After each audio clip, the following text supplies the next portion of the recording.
నిజాలనేది నిలకడ మీదనే తెలుస్తాయి. ఇప్పుడు మొన్న మన రాష్ట్ర ప్రభుత్వం ఈ కాగ్‌కి ఇచ్చిన నివేదికలో నెలకి 20,000 కోట్ల రూపాయలు అప్పులు తీర్చడానికి అవుతుంది. కిస్తీ ఇప్పుడు మనం బ్యాంకులో లోన్ తీసుకుంటాం. ఓ రూ. 1,00,000 లోన్ తీసుకున్నామంటే అసలు ప్లస్ వడ్డీ కలిపి కడతాం. అట్లాగే అక్కడ కూడా రాష్ట్ర ప్రభుత్వం కట్టేది.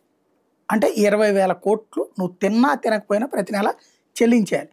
ఇప్పుడు అమెరికా పరిస్థితి అట్లాగే దాదాపుగా $75,00,000 ప్రతి నెల తిన్నా తినకపోయినా సరే ఖర్చు పెట్టేయాల్సిందే. వడ్డీల కింద ఇచ్చేయాలి.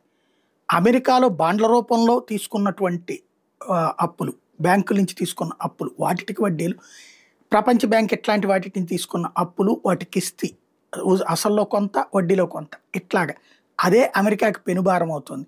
అది క్రమంగా అమెరికాకి కొంప ముంచుతున్నటువంటిది. అందుకే అమెరికా ఇప్పుడు అతిపెద్ద ఏడుపు ఏడుస్తోంది.